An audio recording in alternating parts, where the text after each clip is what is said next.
chopped Western Suburbs and Newtown from the competition. Now, to traditionalists, that's too big a word for me, it was a body blow. The two sides were among the first 5 clubs formed in 1908. To practical businessmen, it was the only answer to a continued financial slide. Wests were Rugby League's original millionaires. They last won a premiership back in 1954 and were second only to St George in the early 60s. One of their toughest veterans, Noel Kelly, was incredulous about the news and slammed West's Leagues Club for the demise of the Magpies. Too many people wanted to turn the Rugby League football club into just a Leagues Club, which they finally did do. And to my way of thinking, they probably all clapped their bloody hands now, and they should be very proud of themselves that they have, after a long time, got rid of Western Suburbs. I'm very disappointed also that the Rugby League itself, the only way it can come to grips with this inflationary trend is to put teams out of the competition. Now, who are going to be the teams in years to come that are going to be put out because of the inflationary trend?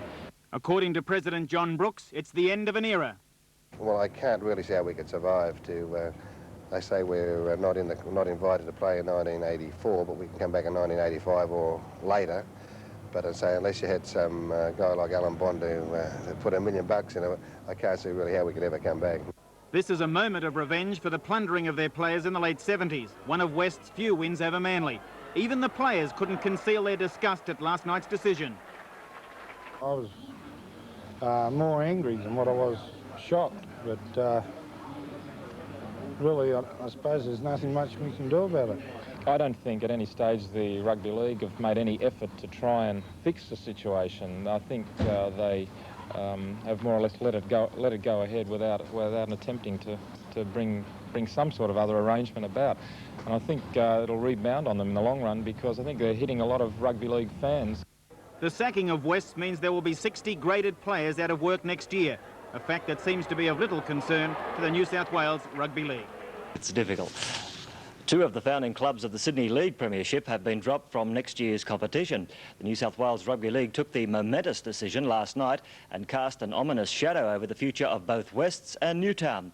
The Jets should be back in 1985 if they merge successfully with Campbelltown, but there's little hope of the Magpies ever taking flight again. Few of these players would have believed when they met in March that both clubs would be folding at the end of this year. Other teams are quickly snapping up the better men, such as Terry Lamb and John Ferguson, but it's a sad day for most of them. However, a huge injection of funds from Phillip Street should at least see Newtown with a new home and name in '85. The league was putting the $300,000 that we got from Footy Town last week into provision of ground facilities at Campbelltown, and also we're putting in $100,000 from the league's ground improvement fund, so obviously that's going to operate. Well, we're hoping it is. It's our aim to get the club off the ground up there. The West situation will depend on what financial support it can engender over the next 12 months.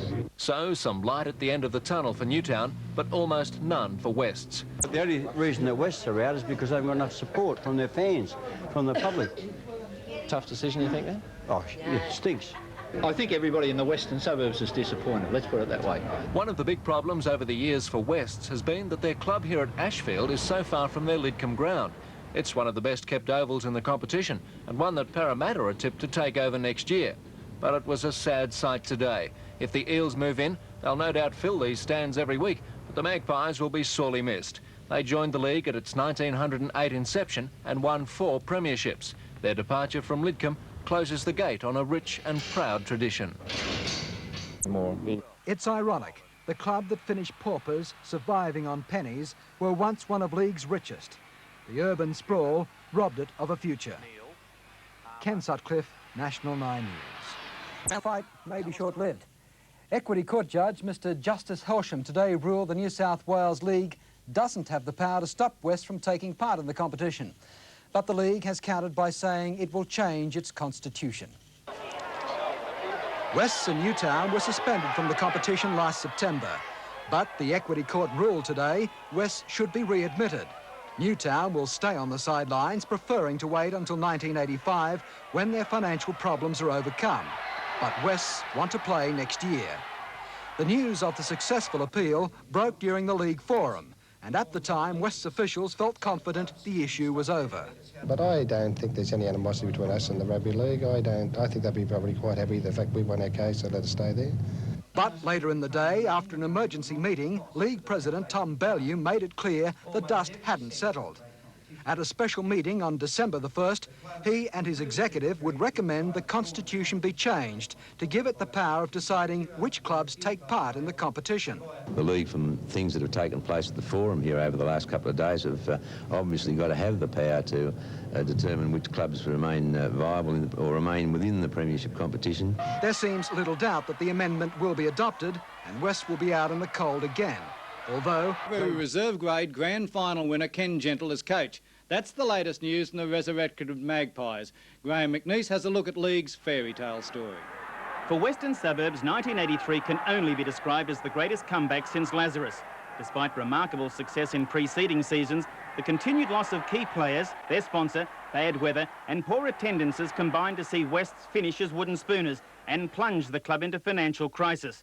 And then the news that rocked the Magpies, suspension from the competition, most taking it as the final nail in the coffin. But not so a small band of committeemen and die-hard supporters.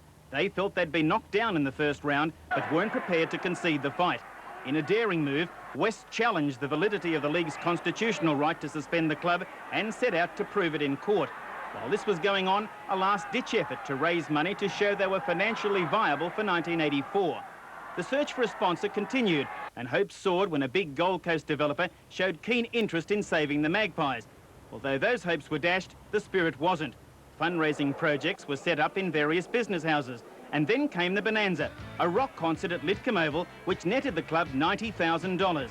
The financial situation was suddenly much healthier, and there was no stopping the momentum among supporters. President John Brooks. But the little things, like a guy pulled up at the West League Club, I believe, on Monday or Sunday, pair of thongs, shorts, whipped in, gave a cheque for $500, jumped back to the car. No address, but just $500. Then the news which really delighted Magpie supporters, and indeed a great section of the general public. Victory in the equity court case against the New South Wales League. But it still wasn't quite over. The General Committee held a special meeting last night to change the Constitution and then vote on whether to oust the Magpies again. Undoubtedly, huge public sympathy swayed the outcome. No vote was taken against the Magpies. The final round of the battle had been won. It all seems incredible, but Wests will be back here at Lidcombe Oval in 1984. And all this has rekindled an old phrase. You just can't stop the Magpies. You can't stop the Magpies. Nobody can stop the Magpies. On the cricket ground, with our fans around, we'll be waiting there for you. Hey, hey! Deserting what appeared to be a sinking ship. Unless some return, it's going to be a desperate battle for them next year to stay off the bottom of the table. The battle to be readmitted to the Sydney Rugby League competition has opened up more problems for the battling club. It's expected the Magpies will have a fight on their hands to retain some of the 5 players who have now signed with other clubs.